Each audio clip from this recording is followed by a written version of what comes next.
Ce cours va traiter de l'appareil digestif. Alors voici le plan que nous allons suivre. Dans une première vidéo, nous verrons quelques notions générales sur l'appareil digestif, l'embryogenèse du péritoine et du tube digestif, puis nous expliquerons la disposition générale de la cavité abdominale et du péritoine chez l'adulte, avant de décrire les 9 cadrans fondamentaux de l'abdomen et les douleurs projetées. Dans la deuxième vidéo, nous verrons l'appareil digestif proprement dit chez l'adulte, depuis la cavité buccale jusqu'au rectum. Nous étudierons successivement les glandes salivaires, le pharynx et la déglutition. Nous verrons l'ésophage et ses principaux rapports dans le thorax, le conduit thoracique, la trachée, l'aorte, le tronc pulmonaire, la veine azygos, les nerfs vagues. Puis nous aborderons l'appareil digestif dans sa portion abdominale. Et nous décrirons l'estomac, l'intestin grêle, le côlon, le mésentère et les principaux mésocolons, et le rectum. Dans la troisième vidéo, nous verrons le foie, les voies biliaires, le pancréas, la rate, les anastomoses porto-caves, et nous donnerons les principaux objectifs pédagogiques. Enfin, nous mettrons à disposition du matériel complémentaire, comprenant des exercices de reconnaissance sur coupe scanner, normale et pathologique, et nous prendrons l'exemple d'une vidéo chirurgicale montrant un prélèvement multi-organes pour illustrer l'ensemble de ces notions. Alors commençons dans cette première vidéo par des notions générales. L'appareil digestif est constitué d'un système d'organes dont les trois fonctions principales sont premièrement la digestion des aliments. Cette fonction se déroule en plusieurs étapes. Premièrement, une ingestion et une mastication de la nourriture dans la bouche, puis une extraction des nutriments, de l'eau et des vitamines, aboutissant finalement à l'élimination des déchets sous la forme de matière fécale. Les aliments ingérés sont soumis à une succession de transformations mécaniques et chimiques dans le tube digestif qui va aboutir à transformer la nourriture en nutriments, c'est-à-dire des molécules suffisamment petites pour être absorbées par la circulation. Enfin, l'appareil digestif joue un rôle immunitaire, de défense de l'organisme et une fonction endocrine. D'un point de vue embryologique, le tube digestif dérive de l'endoderme, sauf à ses extrémités où il dérive de l'ectoderme. Alors, comme on peut le voir sur ce schéma d'introduction, le tube digestif est un conduit musculaire très long, qui peut atteindre jusqu'à 10 mètres de long. Il va traverser successivement la face, le cou, le thorax, la cavité abdominale et le périnée pour se terminer par le canal anal. Ce tube digestif complexe est entouré de péritoine dans sa portion abdominale, c'est-à-dire celle qui est située sous le diaphragme, séparant le thorax de la cavité abdominale, et des glandes sont annexées à ce tube digestif pour participer au phénomène de digestion. Ces glandes sont principalement les glandes salivaires, le foie, la vésicule biliaire et le pancréas.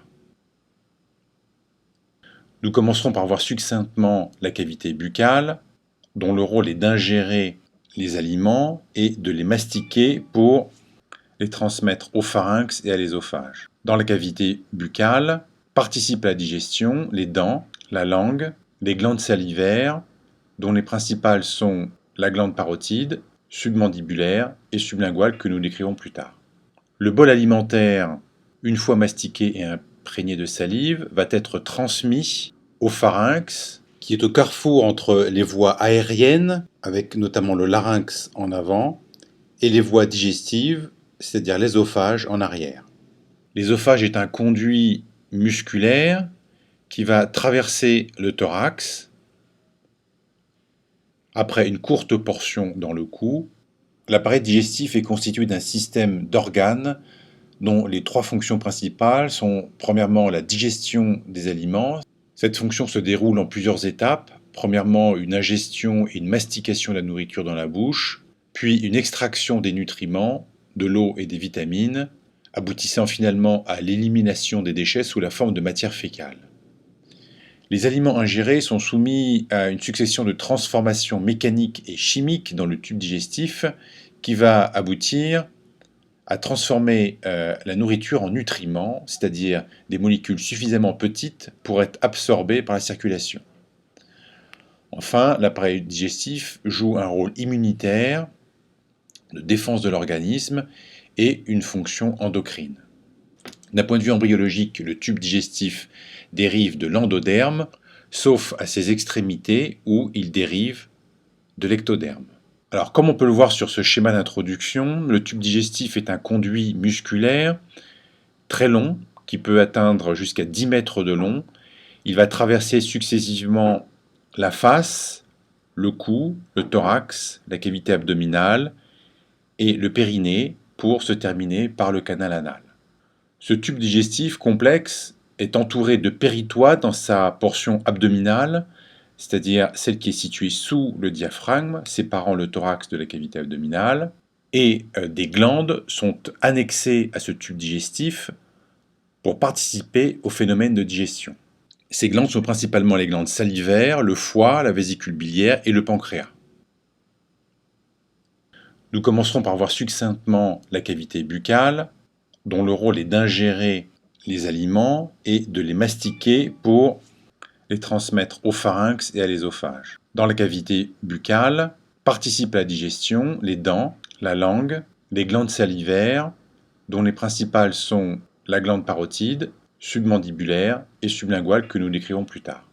Le bol alimentaire, une fois mastiqué et imprégné de salive, va être transmis au pharynx, qui est au carrefour entre les voies aériennes, avec notamment le larynx en avant, et les voies digestives, c'est-à-dire l'ésophage en arrière. L'ésophage est un conduit musculaire qui va traverser le thorax, après une courte portion dans le cou, puis va traverser le diaphragme, avant de présenter son dernier segment court, intra-abdominal, qui se termine dans le cardia de l'estomac. L'estomac est un réservoir où vont se produire des transformations mécaniques et chimiques du bol alimentaire. Il s'agit principalement d'une catalyse enzymatique à pH acide, aboutissant à la formation de nutriments qui vont, après un passage à travers le sphincter pylorique, se déverser dans l'intestin grêle, constitué du duodénum, puis du jéjunum, qui n'est ici représenté que par cette ligne de pointillés montrant des anses iléales organisées très grossièrement sous forme horizontale, puis des anses iléales organisées de manière verticale qui vont s'aboucher dans le côlon. La plupart des nutriments transmis par l'estomac vont être absorbés dans l'intestin grêle, puis passés dans le sang et la lymphe avant d'arriver jusqu'au foie. Ce qui n'est pas absorbé dans l'intestin grêle arrive dans le côlon, constitué d'une part du cæcum avec son appendice vermiforme, puis du côlon ascendant, se poursuivant avec l'angle colique droit. L'angle colique droit se poursuit par le côlon transverse, qui est ici représenté en pointillé. Ce côlon transverse va se poursuivre jusqu'à l'angle colique gauche, puis le côlon descendant, enfin le côlon sigmoïde,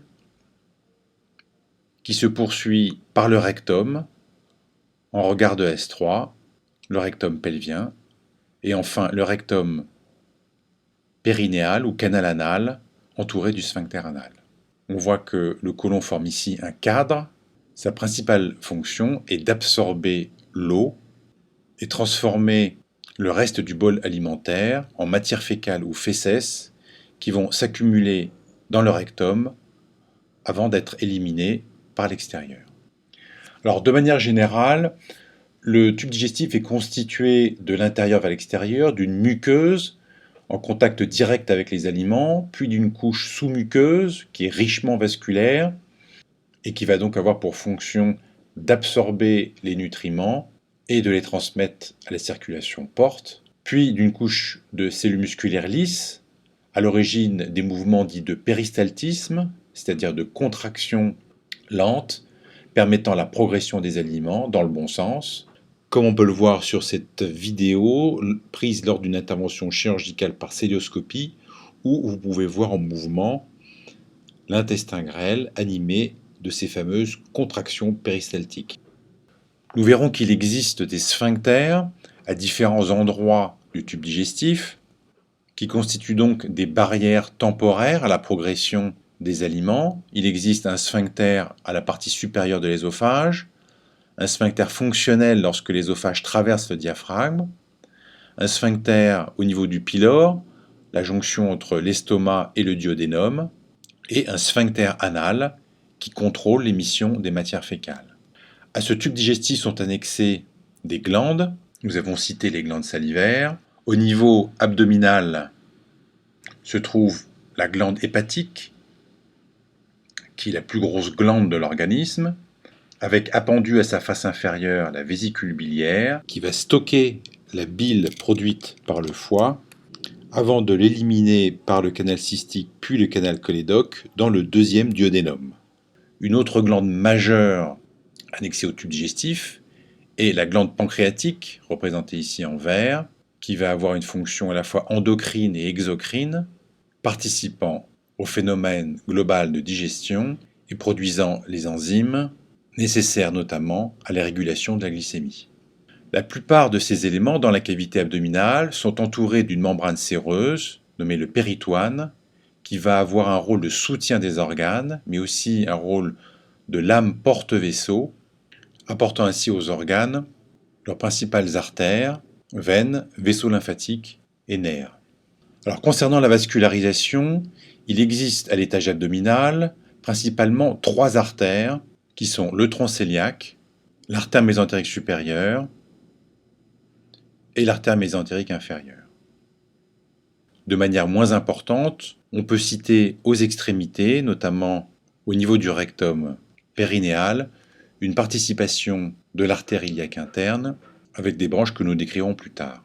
La plupart du sang veineux drainé par le tube digestif va remonter dans le système porte, notamment par la veine mésentérique supérieure, la veine splénique, la veine mésentérique inférieure qui n'est ici pas représentée, pour former la veine porte, ce gros vaisseau qui va amener au foie jusqu'à 70% de son apport sanguin.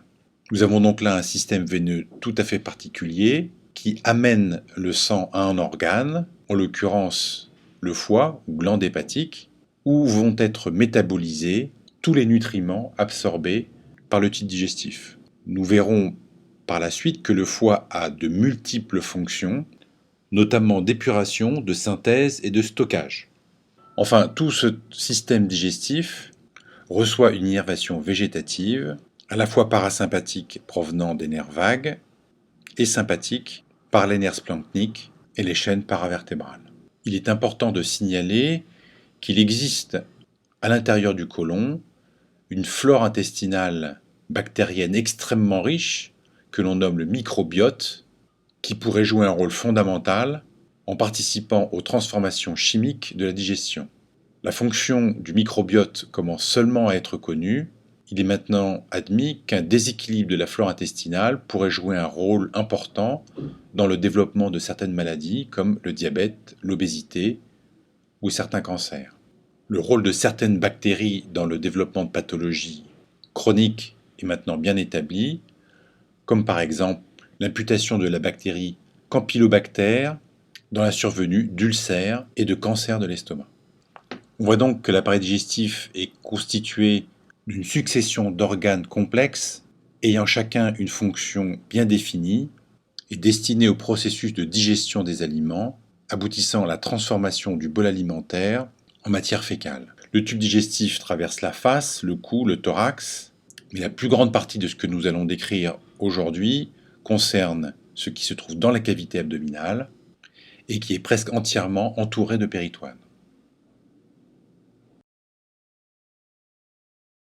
Pour bien comprendre l'anatomie du péritoine et du tube digestif, il faut partir de l'embryologie. Nous allons décrire l'embryologie du péritoine à l'aide de cette succession de schémas montrant d'une part, pour commencer, le tube digestif à un stade très précoce traversant la cavité abdominale après être passé à travers l'œsophage pour se terminer au niveau du cloaque fermé par la membrane cloacale. Nous étudierons différentes coupes à un niveau supérieur, moyen et inférieur de la cavité abdominale et nous verrons comment les organes évoluent au cours du temps, entraînant avec eux le péritoine. Sur ces schémas supérieurs, Nous allons montrer comment l'intestin est animé de mouvements de rotation autour des axes vasculaires, aboutissant à la formation de méso, d'épiplomb et de l'arrière-cavité des épiplombs ou bourse mentale. Enfin, nous verrons comment ces schémas embryologiques nous permettent de comprendre une coupe anatomique à l'âge adulte. L'intestin primitif se forme à partir de la vésicule vitelline qui reste connectée au cordon ombilical par le canal vitellin. Celui-ci peut persister chez l'adulte sous la forme d'un diverticule de Meckel. Initialement, l'intestin primitif est donc un tube qui va progressivement se développer, se dilater par endroits et être le siège de différentes contorsions. On voit sur ce schéma, au début du développement embryonnaire, la formation progressive du tube digestif avec les premiers segments de l'intestin. On reconnaît ainsi l'ésophage, l'estomac, le duodénum, l'anse ombilicale qui va donner l'intestin grêle, le côlon droit, puis l'anse terminale qui va donner le côlon gauche, le côlon sigmoïde, le rectum. Cette anse terminale se termine dans le cloaque, où ça bouge d'ailleurs aussi l'allantoïde, qui donnera plus tard la vessie. Par la suite, ce cloaque va être divisé en deux parties par la descente de l'éperon périnéal, une partie postérieure qui donnera le rectum et une partie antérieure qui appartiendra à l'appareil urogénital. De part et d'autre du tube digestif apparaissent rapidement des cavités que l'on nomme le cellum intra-embryonnaire, droite et gauche, future cavité abdominale. Ce cellum intra-embryonnaire que l'on voit sur ces différentes coupes est donc une cavité bordée de péritoine dont on peut distinguer deux feuillets en continuité l'un avec l'autre. Nous allons par exemple nous approcher de cette coupe passant par l'anse ombilicale. Le péritoine est donc une membrane séreuse, continue, qui tapisse la cavité abdominopelvienne et qui entoure les viscères. Elle est constituée de deux feuillets en continuité l'un avec l'autre, le péritoine pariétal, ici représenté en vert, qui tapisse la face profonde de la paroi abdominopelvienne, et le péritoine viscéral, qui tapisse les viscères. Les fonctions du péritoine sont le maintien des organes, et d'autre part, le péritoine représente une sorte de lame porte-vaisseau et nerf. On voit ici notamment l'arrivée d'une artère digestive, l'artère mésentérique supérieure, qui, entre les deux feuillets péritonéaux, vient vasculariser l'anse ombilicale. La cavité péritonéale est quasi virtuelle et elle contient un liquide dont les fonctions sont de lubrifier les surfaces péritonéales. Ceci permet aux viscères de se déplacer sans frottement et de faciliter les mouvements liés à la digestion. D'autre part, la cavité péritonéale a un rôle de défense contre les infections.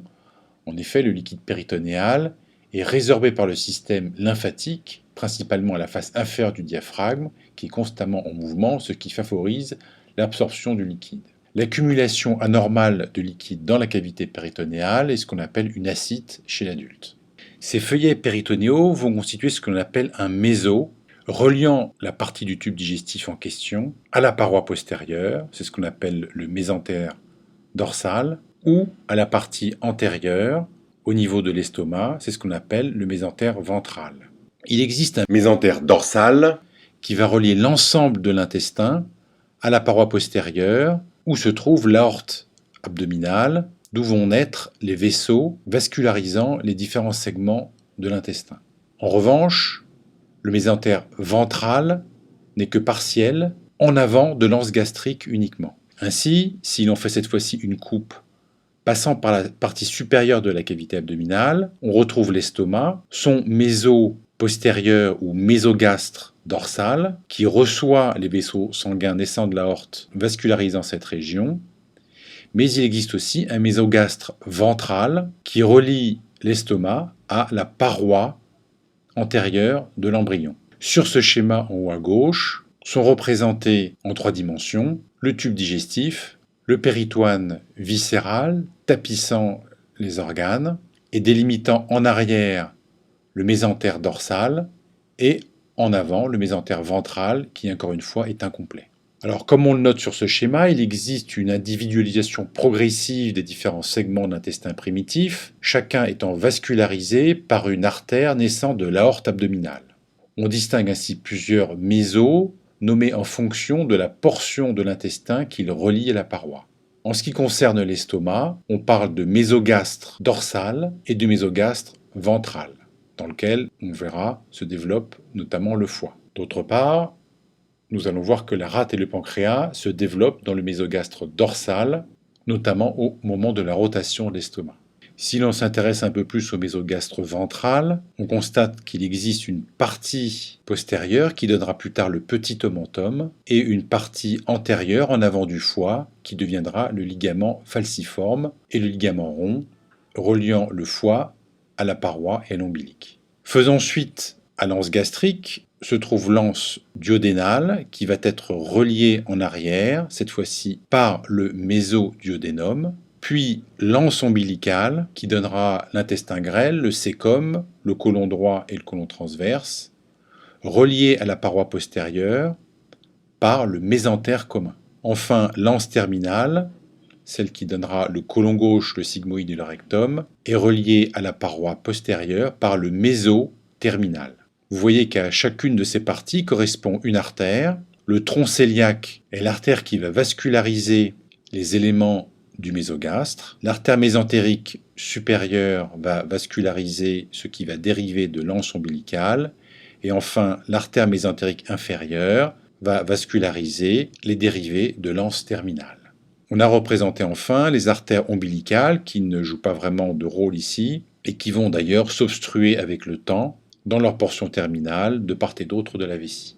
Alors, il est important de comprendre que durant son développement, le système digestif va s'agrandir et effectuer une série de mouvements fondamentaux, en particulier une rotation et des mouvements d'accolement sur le péritoine pariétal postérieur. Ces mouvements du tube digestif, liés à son accroissement considérable, beaucoup plus rapide que l'embryon lui-même, vont entraîner avec eux le péritoine et les mésos constitués. Nous allons commencer par la description des mouvements de l'estomac et du duodénum et donc nous attarder sur ce premier schéma. L'estomac va subir une double rotation. D'une part, une rotation horaire de 90 degrés autour d'un axe vertical, crânio-caudal, et une rotation horaire de 90 degrés dans un plan frontal, ou plutôt sur un axe sagittal.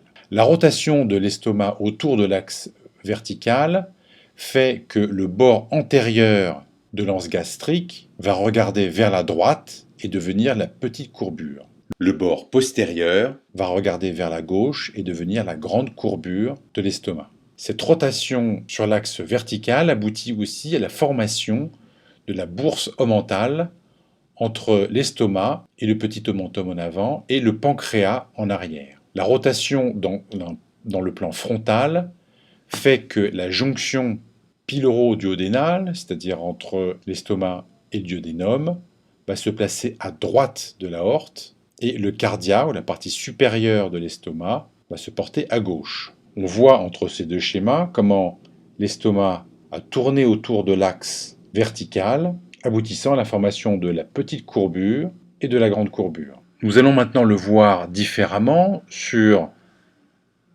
ces coupes schématiques de l'embryon, montrant l'estomac à un stade très précoce, avec son bord antérieur et son bord postérieur. Vous voyez l'évolution avec la rotation de l'estomac autour de l'axe vertical qui va amener le bord antérieur à regarder vers la droite et le bord postérieur à regarder vers la gauche. Au fur et à mesure de cette rotation, vous voyez que l'estomac va entraîner en arrière de lui la formation d'une bourse, la bourse mentale, qui va progressivement se développer en arrière de l'estomac, en avant du pancréas. Alors, vous voyez que le foie va se développer dans le mésogastre ventral. Cette glande va se développer de manière considérable pour occuper toute la partie droite de la partie supérieure de l'abdomen. Et vous voyez sur ces trois schémas consécutifs comment le développement de la glande va entraîner le péritoine.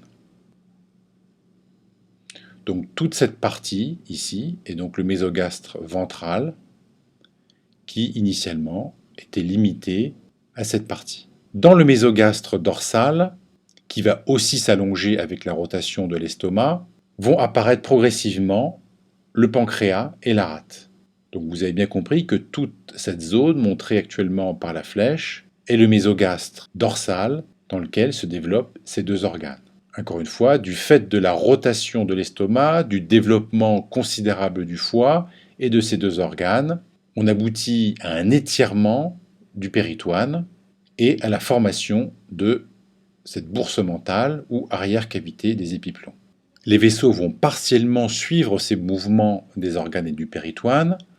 Le tronc cœliaque qui est représenté ici dans le mésogastre dorsal va donner ses trois principales artères, l'artère hépatique, l'artère gastrique gauche, que nous décrirons plus tard, bien évidemment, et l'artère splénique.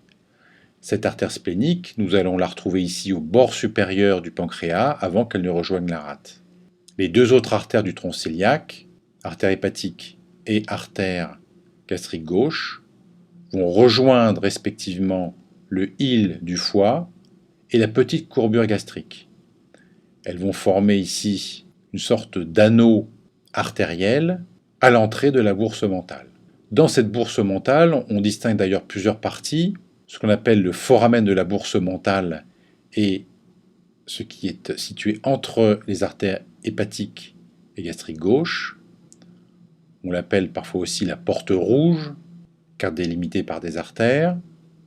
Un peu plus à droite, nous avons ce qu'on appelle la porte bleue de la bourse mentale, située entre la veine cave inférieure ici, qui se développe à droite de l'aorte, et la veine porte, qui va donc vasculariser le foie. Entre la porte bleue et la porte rouge se trouve ce qu'on appelle le vestibule de la bourse mentale. Alors si vous avez bien compris ce développement progressif du mésogastre ventral et dorsal, eh bien on comprend tout à fait cette coupe anatomique que nous verrons à plusieurs reprises chez l'adulte et qui correspond à ce que l'on voit au scanner, montrant l'estomac, en arrière le pancréas, cette fois-ci représenté d'une autre couleur, la rate, et vous voyez ce péritoine montré en pointillé qui va délimiter donc des structures dérivant donc ici du mésogastre postérieur, reliant le pancréas à la rate. C'est cette partie qui est représentée ici sur ce schéma. Nous verrons qu'on appelle cette partie l'épiplomb pancréatico-splénique, puis entre la rate et l'estomac, une zone que l'on appelle l'épiplomb gastro-splénique et qui représente à cette partie-là. Et on verra plus tard qu'il y a les vaisseaux courts de l'estomac qui passent par cette zone péritonéale. Et puis ensuite, ce qui relie l'estomac au foie et dans lequel on va trouver les éléments du pédicule hépatique, notamment l'artère hépatique. Cette partie ici qui relie l'estomac au foie, que l'on avait sur ce schéma en zone limitée, c'est ce qu'on appelle plus tard le petit omentum ou le petit épiplomb, et c'est cette zone que l'on voit ici entre l'estomac et le foie qui a occupé maintenant tout l'hypocondre droit. Alors si on s'intéresse maintenant au développement de l'anse ombilicale, eh bien c'est un peu plus simple, puisque celle-ci va se déplacer dans un plan sagittal, d'une part pour former une hernie ombilicale physiologique, c'est-à-dire que ce n'est pas représenté sur le schéma, mais cette anse intestinale va progressivement sortir temporairement de la cavité abdominale pour effectuer un mouvement de rotation anti-horaire de 270 degrés sur une vue de face autour de l'axe de l'artère mésentérique supérieure. Alors nous allons nous approcher un petit peu et imaginer que l'angle duodéno-jéjunal que l'on voit ici, vous avez ici ce qui va donner plus tard le sécom, et bien tout ceci va faire une rotation de 270 degrés autour de cette artère mésentérique supérieure. Et on va voir progressivement sur ces schémas comment se fait cette rotation. Vous voyez que l'angle duodéno-jéjunal commence sa rotation ici de 90 degrés, puis de 180 degrés, et vous voyez que la rotation s'accompagne d'un mouvement similaire de ce qui va donner plus tard le côlon droit, et à un stade ultime, eh bien, l'angle duodéno-jéjunal vient se placer en haut et à gauche de l'artère mésentérique supérieure. Le cécum et l'appendice viennent se placer dans la fosse iliaque droite, en bas et à droite. Pour ne pas surcharger le schéma, je n'ai représenté ici que une partie du péritoine viscéral qui est entraînée par ce mouvement de rotation. Ce schéma, donc à un stade terminal, vous montre en haut la formation de l'arrière-cavité des épiplombs, en arrière de l'estomac, et la disposition de l'anse ombilicale qui s'est cette fois-ci très nettement développée, avec la formation sur cette vue latérale droite du côlon droit, du côlon transverse, et puis de la masse de l'intestin grêle. L'un des phénomènes fondamentaux du développement embryologique du péritoine est aussi représenté par le développement des fascias d'accolement et du grand épiplomb. En effet, le péritoine des mésos va, à certains endroits, fusionner avec le péritoine pariétal, créant des zones d'accollement fixant les organes à la paroi. Le péritoine qui recouvre le côlon droit et qui constitue le méso du côlon droit va fusionner avec le péritoine pariétal postérieur de manière à créer un accollement du côlon droit, c'est ce qu'on appelle le fascia de Tolt droit. Les autres fascias que nous allons décrire tout de suite sont le fascia Tretz, qui fixe le mésodiodénum au péritoine pariétal postérieur, le fascia de Tolt gauche, qui fixe le mésocolon gauche au péritoine pariétal postérieur. Les autres segments intestinaux restent mobiles, tout en étant reliés à la paroi par leur méso. C'est le cas de l'intestin grême ou du jéjuno-iléon, du côlon transverse et du côlon sigmoïde que l'on ne voit pas sur ce schéma. Cette petite coupe schématique est en fait une coupe frontale passant par le foie et par l'anse ombilicale ainsi que l'allantoïde. On voit ici le foie entouré de péritoine viscéral et relié à la face inférieure du diaphragme par ce qui va constituer plus tard le ligament falciforme. L'anse ombilicale, centrée autour de l'artère mésentérique supérieure, est entourée de péritoine qui va tourner sur lui-même à l'occasion de cette rotation de 270 degrés.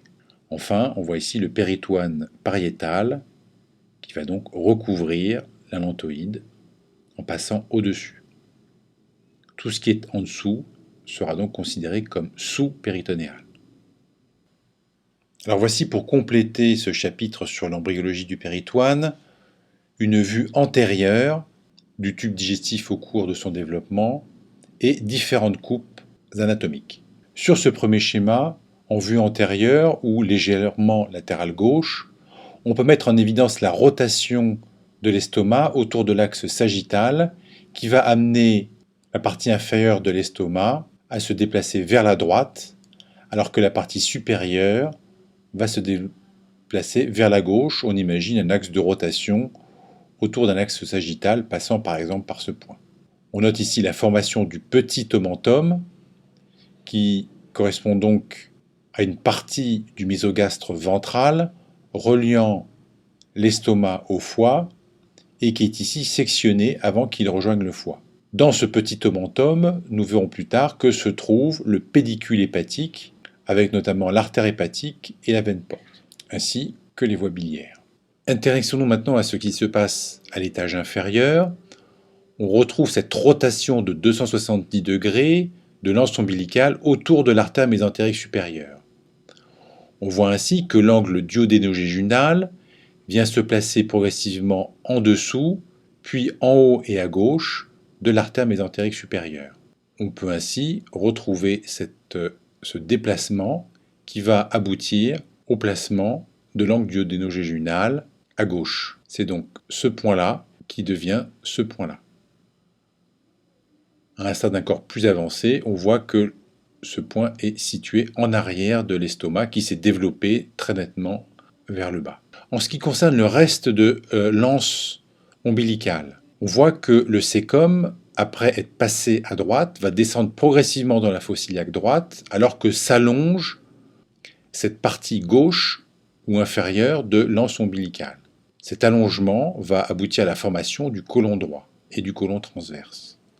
On voit ainsi comment cette portion s'allonge, puis descend dans la fosse iliaque droite pour placer à cet endroit l'appendice.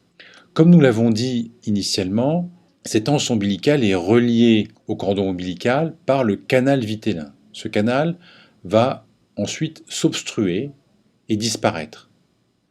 Dans certains cas, il peut persister sous la forme d'un diverticule de Meckel.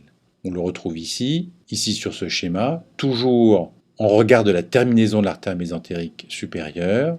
On le retrouve sur ce schéma, et sur ce schéma, vous voyez qu'il est très proche de l'appendice. C'est la raison pour laquelle un des diagnostics différentiels d'une appendicite est ce qu'on appelle une mékélite, c'est-à-dire c'est une infection du diverticule de Meckel qui est aussi situé dans la fosse iliaque droite. Alors nous voici maintenant à un stade beaucoup plus développé où le côlon est formé avec ses différentes parties formant un cadre, le côlon ascendant, le côlon transverse passant sous l'estomac avec la jonction entre les deux qui forme l'angle colique droit, l'angle colique gauche entre le côlon transverse et le côlon descendant ou côlon gauche, puis le côlon sigmoïde et le rectum qui ne sont pas représentés sur ce schéma. Cette partie-ci de l'anse ombilicale va progressivement se développer de manière considérable, beaucoup plus que la partie donnant naissance au côlon droit. Elle va notamment former l'intestin grêle, qui peut atteindre jusqu'à 8 mètres de long. Il est représenté de manière schématique. L'angle duodéno-jéjunal, le jéjunum organisé sous forme dense horizontale, puis l'iléon sous forme dense, très grossièrement verticale. Tous ces éléments du tube digestif sont bien évidemment recouverts de péritoine, formant les mésos qui portent les vaisseaux du tube digestif. Alors imaginons une coupe passant par ce niveau. On va avoir de droite à gauche le côlon droit, représenté ici, l'artère mésentérique supérieure et l'intestin grêle. C'est une coupe qui passe par le mésentère. On voit que ces éléments sont libres dans la cavité abdominale, ici représentée en blanc. Poursuivons notre coupe et nous allons arriver au côlon gauche, dont le méso passe en arrière de l'anse intestinale. Il va y avoir un accolement progressif, comme nous l'avons dit précédemment, des mésos sur le péritoine pariétal postérieur, qui va aboutir à la fixation de certaines parties du tube digestif. On voit en effet à un stade ultérieur que le méso du côlon, ou mésocôlon droit, va venir s'accoler au péritoine pariétal postérieur, si bien que le côlon droit sera considéré comme fixe. En revanche, vous voyez que la partie gauche du mésentère commun, celle que je montre ici, que l'on retrouve ici, et qui est représentée en bleu ici, reste libre dans la cavité abdominale, si bien que les anses intestinales, l'intestin grêle, est facilement mobilisable. Lorsque l'on ouvre une cavité abdominale, on peut prendre l'intestin et le sortir de la paroi, parce qu'il n'est relié à la paroi postérieure que par son méso, mais celui-ci n'étant pas adhérent au péritoine pariétal postérieur, fait que l'intestin grêle est mobile dans la cavité abdominale. En ce qui concerne le côlon gauche, vous voyez qu'il va aussi s'accoler à la paroi postérieure pour former le fascia de Tolt gauche, comme nous avions le fascia de Tolt droite de l'autre côté. Alors maintenant, si vous regardez sur cette autre coupe anatomique à l'âge adulte, et qui correspond encore une fois à ce que l'on voit sur une image scanner, vous allez retrouver le côlon droit ou côlon ascendant, le côlon gauche. Le péritoine est encore une fois représenté en ligne pointillée. Vous voyez que le mésocôlon du côté gauche et du côté droit sont accolés au feuillet pariétal, que je montre ici. C'est ce que j'ai représenté par cette ligne hachurée. Ces deux feuillets fusionnent, fixant ainsi le côlon descendant à la paroi postérieure. Il en est de même pour le côlon ascendant. Une petite particularité pour le duodénum, qui, nous le verrons, forme un cadre qui va accueillir le pancréas. Le mésodiodénum est aussi accolé, et deviendra plus tard ce qu'on appelle le fascia de Treitz. Vous voyez ici le mésocolon qui se poursuit avec le mésentère et nous avons ici un certain nombre d'anses intestinales. Alors forcément, ces anses intestinales sont extrêmement nombreuses, c'est la raison pour laquelle on les représente ainsi séparément, mais il y a forcément un moment où le mésentère ici va se poursuivre avec le mésocolon. Eh bien, c'est exactement ce que je montre sur ce schéma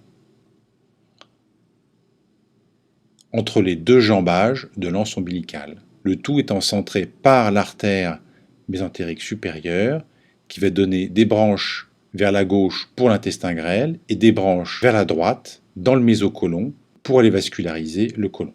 On note qu'à droite de cette artère mésentérique supérieure se trouve toujours la veine mésentérique supérieure. Enfin, pour terminer, la bourse omentale se forme en arrière de l'estomac du fait de la rotation de celui-ci, et en effectuant une coupe parasagittale passant par l'estomac, nous avons ce schéma avec l'estomac, la bourse omentale en arrière et le pancréas. En dessous, le côlon transverse qui, vous voyez, passe sous l'estomac. Alors cette bourse omentale va se développer et former une excroissance qui va passer ainsi entre l'estomac et côlon transverse. Elle est théoriquement constituée de 4 feuillets péritonéaux, mais qui vont complètement fusionner les uns avec les autres et se charger de tissus adipeux.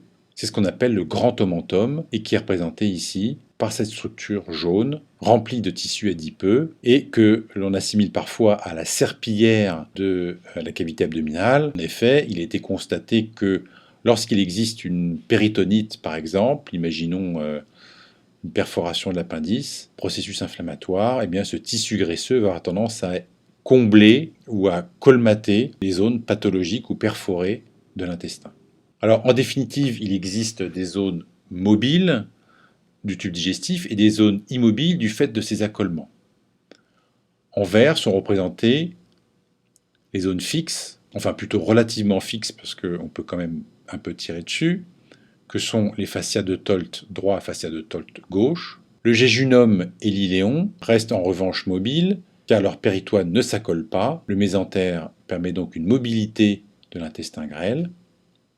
Il en est de même pour le mésocolon du côlon transverse, le mésocolon transverse. Enfin, le méso du duodénum s'accole, comme on le voit ici, pour former le fascia de Treitz. Nous allons maintenant voir quelques généralités sur la cavité abdominale et le péritoine à l'âge adulte. Pour cela, nous allons étudier une coupe sagittale de la cavité abdominale, une vue antérieure du tronc avec une coupe frontale à la partie basse, une coupe transversale de la cavité abdominale, puis nous décrirons une vue péropératoire prise au cours d'une intervention très particulière consistant à prélever les organes chez un sujet en état de mort encéphalique, mais dont le cœur est toujours fonctionnel. Pour cela, une incision en croix passant par l'ombilic a été réalisée de manière à rabattre de chaque côté les 4 volets de la paroi abdominale et nous donnant ainsi un aperçu du contenu et du péritoine, ici le péritoine pariétal. Par définition, l'abdomen est limité en haut par le muscle diaphragme que l'on voit ici à travers le grille costal et en bas par un plan transversal virtuel passant par le sommet des crêtes iliaques. Mais la cavité péritonéale descend beaucoup plus bas, jusque dans le pelvis mineur. En effet, on voit sur cette coupe sagittale la cavité péritonéale marquée en gris, avec son péritoine pariétal et son péritoine viscéral tapissant les organes et se poursuivant par les mésos, véritables lames porte-vaisseaux.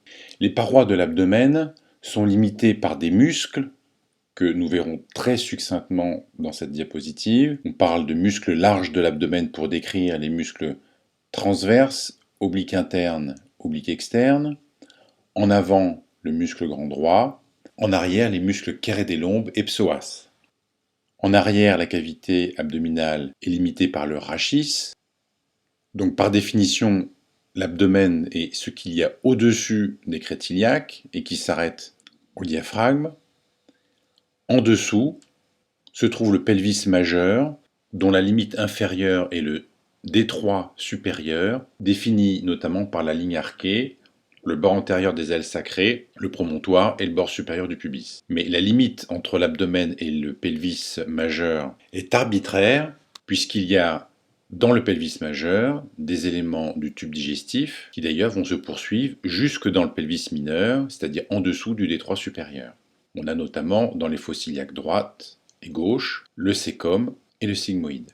On note aussi que la partie supérieure de la cavité abdominale est dite thoraco-abdominale, puisque, bien qu'étant sous le diaphragme, elle reste limitée latéralement par le grille costal qui protège les organes de l'hypocondre droit et de l'hypocondre gauche, ici l'estomac et la rate non représentés. On dit donc de la rate, par exemple, que c'est un organe thoraco-abdominal. Alors on distingue plusieurs espaces dans la cavité abdominale qui sont définis par leur rapport avec la cavité péritonéale. Je vous rappelle que le péritoine est constitué d'un feuillet pariétal qui tapisse la face profonde de la paroi et qui va se continuer par les mésos, reliant les organes par leurs pédicules provenant de la région rétro-péritonéale.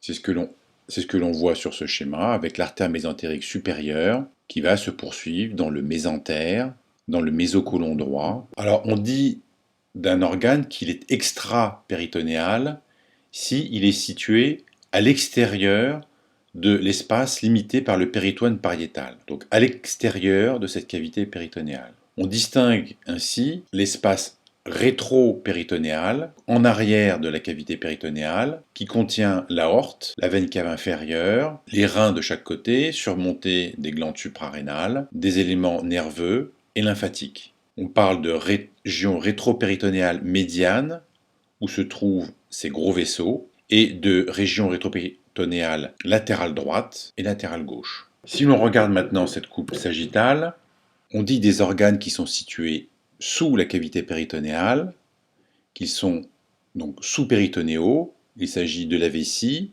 de la prostate chez l'homme, d'une partie de l'utérus, du vagin et de la partie inférieure du rectum. Nous verrons que la partie supérieure du rectum est intrapéritonéale et péritonisée. Enfin, de manière moins importante, nous avons un espace pré-péritonéal, moins riche que les deux espaces précédemment décrits.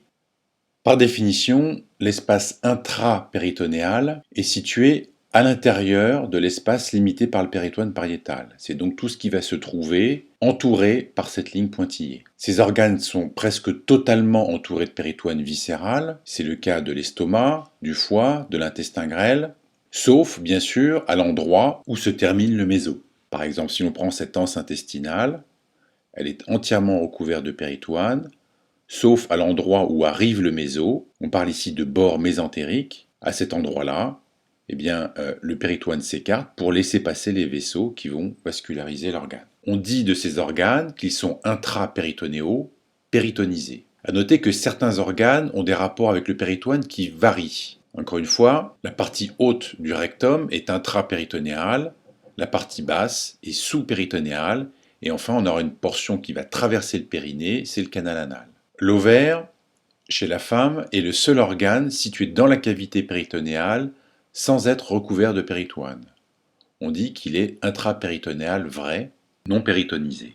Ainsi, si chez l'homme la cavité péritonéale est complètement close, chez la femme, les trompes utérines constituent des voies de communication entre la cavité péritonéale, l'utérus, le vagin et le milieu extérieur.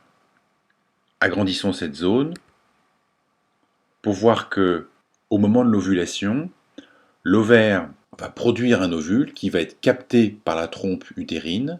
Cet ovule va cheminer dans la trompe pour éventuellement y être fécondé avant d'arriver dans la cavité utérine. Cette cavité utérine communique par le col avec la cavité vaginale et donc par cet intermédiaire avec l'extérieur. On voit donc que chez la femme, et chez la femme seulement, il y a une voie de passage entre l'extérieur et la cavité péritonéale, passant par les organes génitaux internes.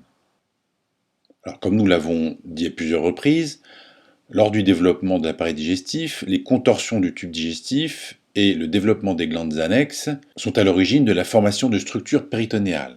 Les mésos sont des zones de transition entre le péritoine pariétal et le péritoine viscéral. On distingue sur ce schéma le mésentère, contenant les vaisseaux sanguins de l'intestin grêle, le mésocolon transverse, amarrant le côlon transverse à la paroi postérieure, ici constitué du bloc duodéno-pancréatique, dont on considère qu'il est rétropéritonéal du fait de l'accolement par le fascia de Treitz de ces feuillets. Tous ces éléments du tube digestif sont mobiles dans la cavité péritonéale car ils ne sont pas accolés. D'un point de vue topographique, le mésocolon transverse délimite deux zones dans la cavité abdominale, la région dite susmésocolique, qui va contenir l'estomac, le foie, la rate notamment, et la région sous-mésocolique, qui contient l'intestin grêle et le reste du côlon. On reconnaît d'ailleurs dans cette partie supérieure de la cavité abdominale le petit omentum, qui va de la petite courbure gastrique et du duodénum jusqu'au hile hépatique. En arrière de ce petit omentum se trouve l'entrée de la bourse mentale. On définit par omentum ou épiplon deux feuillets péritonéaux qui unissent deux organes entre eux.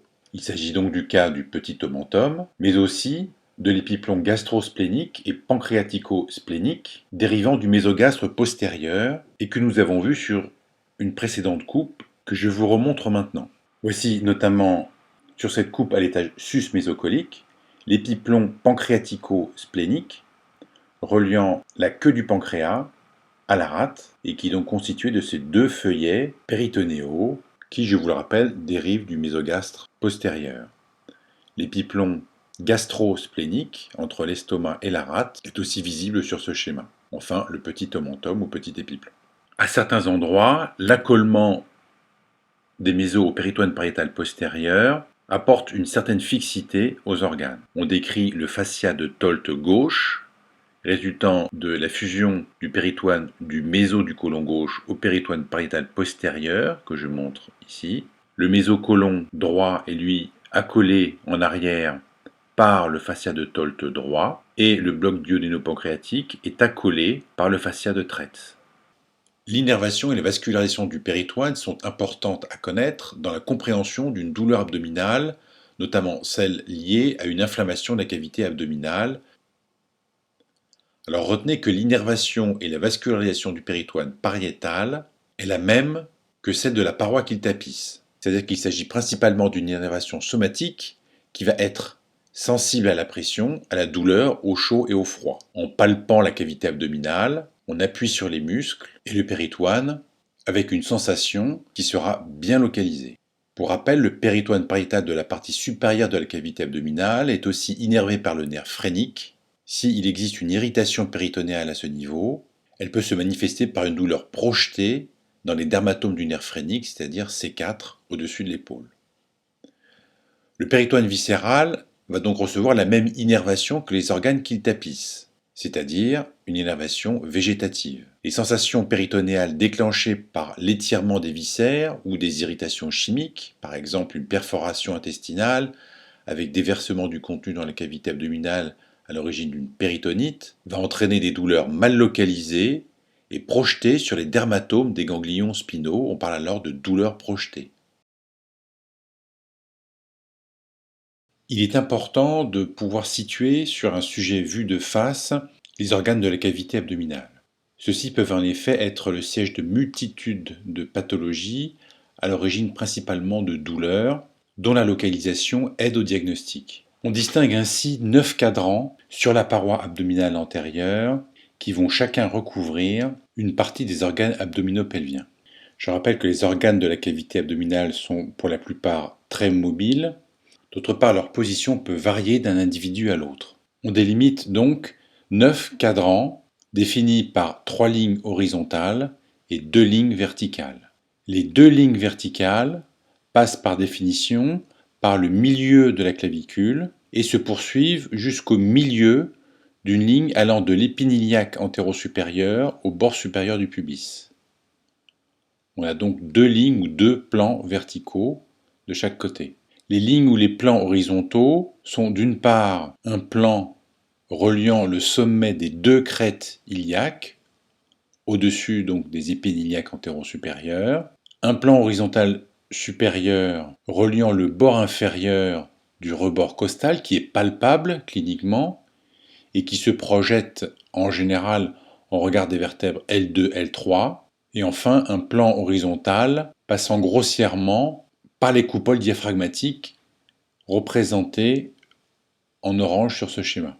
Enfin, Voici le processus xiphoïde, également palpable sous la peau et qui va nous permettre de dessiner deux lignes parallèles au rebord costal. On définit donc une zone nommée l'hypochondre droit sous les coupoles diaphragmatiques, au-dessus du rebord costal, qui va abriter principalement le foie, mais aussi la vésicule et les voies biliaires, et l'angle colique droit. Le flanc droit, dans lequel se trouvera le côlon droit ou côlon ascendant, la fosse iliaque droite, à droite du plan vertical droit et en dessous du plan horizontal inférieur, dans lequel se trouvent l'appendice et le cécum. C'est un siège extrêmement fréquent de douleur, d'une part lié à l'appendicite, mais aussi aux annexes chez la femme, par exemple grossesse extra-utérine ou salpingite. La région hypogastrique, située entre les deux plans verticaux et sous le plan horizontal inférieur, abrite une partie des intestins, la vessie, l'utérus chez la femme. La fosse iliaque gauche abrite le côlon gauche et le sigmoïde, le flanc gauche, le côlon gauche. On a de manière symétrique à l'hypochondre droit, l'hypochondre gauche, qui abrite la rate, l'estomac, l'angle colique gauche, et aussi une partie du foie d'ailleurs. Et enfin la région épigastrique, qui abrite le duodénum, une partie du foie, le pancréas et une partie de l'estomac. Encore une fois, ces cadrans sont surtout utiles pour décrire la topographie d'une douleur. On parle d'une douleur de l'hypochondre droit, par exemple, qui va plutôt évoquer une pathologie hépatobiliaire ou une douleur hypogastrique pouvant être en rapport avec un globe vésical, par exemple. Je rappelle que le péritoine pariétal est innervé par les mêmes nerfs que la portion de la paroi qu'il recouvre. Ainsi, s'il se produit une irritation du péritoine pariétal en regard d'un appendice inflammé, eh bien, il y aura une douleur précise, somatique, dans la fosse iliaque droite. En revanche, le péritoine qui recouvre les viscères est innervé par les nerfs végétatifs du viscère qu'il recouvre. L'irritation de cette partie du péritoine est à l'origine d'une douleur beaucoup plus diffuse et qui est le plus souvent une douleur projetée passant par un dermatome. Par exemple, voici un viscère qui va recevoir son innervation sensitive, retournant dans la corne postérieure de la moelle épinière et qui peut engendrer un réflexe par contraction d'une fibre motrice végétative.